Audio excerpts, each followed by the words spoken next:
At the international level, the geopolitical landscape is taking new turns. While on the 28th of December, the US President Donald Trump and the Ukrainian President Volodymyr Zelensky held a meeting and a joint press conference, during which it was revealed that consensus has been reached on 90% of the Ukrainian-Russia peace plan, and both heads of state hope that the peace agreement will be signed soon. However, no final breakthrough could be achieved. And here it will also be necessary to shed light on what is meant by a breakthrough and why it could not be achieved.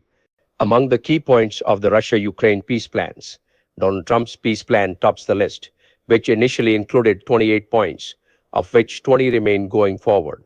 According to its subsection, there will be a ceasefire and freezing of territory along the current line of contact, which means de facto recognition of the existing occupation, including temporary recognition of the areas under Russian control. The plan also includes that elections will be held in Ukraine within 100 days, and Trump's plan clearly states that Ukraine will not obtain NATO membership. An additional hard point is that if Russia attacks again in the future, there will be an immediate military response. All global sanctions will be restored, and territorial recognition and the agreement will be cancelled, which means that Ukraine will be able to join NATO. This point is non-negotiable for Ukraine, but unacceptable to Russia and the United States. Russia's position is that accepting this condition would be tantamount to a direct risk of a third world war, and Russia has already warned that in the event of NATO intervention, nuclear weapons could be the last option. The United States is not prepared for a guarantee like NATO's Article 5. However, a 10-year US security guarantee is under consideration. There is also a dispute over the Zaporizhzhia nuclear power plant, which is located in an area under Russian control, and Zelensky demands that control of the plant be jointly assumed by Ukraine and the United States.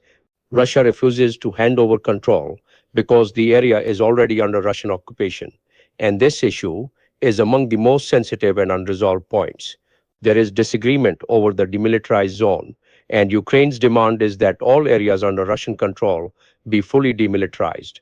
Russia's position is that complete withdrawal is unacceptable and that only a reduction in military presence can be considered. Reports regarding the progress of negotiations indicate that agreement has been reached on approximately 90% of the points, and disagreement remains on only 10%, which includes security guarantees, the nuclear power plant, and military presence, and a decision on these 10% points is expected soon.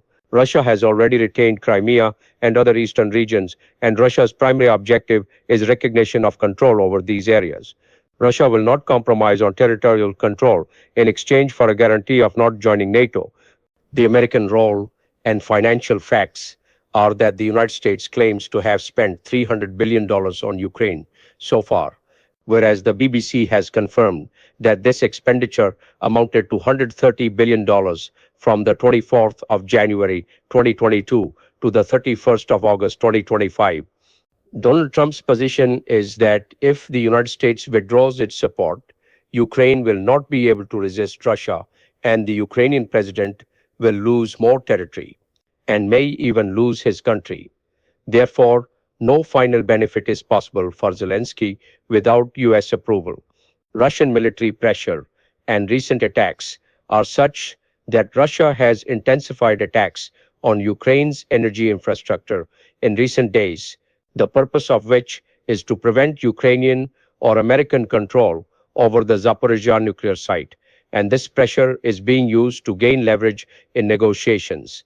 The overall conclusion is that the prospects for ending the war are very close, but the final obstacles are NATO-style security guarantees, control of the nuclear power plant, and the demilitarized zone. It is likely that if a middle path is found, a peace agreement will be possible, if not in a few days, then in a few weeks. The reality is that the Russia-Ukraine war has subjected the global community to severe economic losses. Increases in energy and food prices, inflation, and rising poverty have broken the back of economies around the world. A Russia-Ukraine peace agreement will pave the way to address all these issues. Once a peace agreement is concluded, the global community will benefit from economic stability and a reduction in geopolitical tension. and signs of eventual stability will begin to emerge in the energy and food markets. After the resolution of the Ukraine issue, Donald Trump's focus may also turn toward Kashmir. And it is also noteworthy that Donald Trump has mentioned this issue twice and has also stated that if he had not stopped the Pakistan India war, two nuclear countries could have used nuclear power, which would have cast clouds of danger over the entire world and would not have been acceptable to the international community at all. Therefore, a resolution of the Kashmir issue is inevitable, which, if not found, would cause the world to continue to feel as though it is sitting on the edge of a volcano as a result of a potential nuclear war,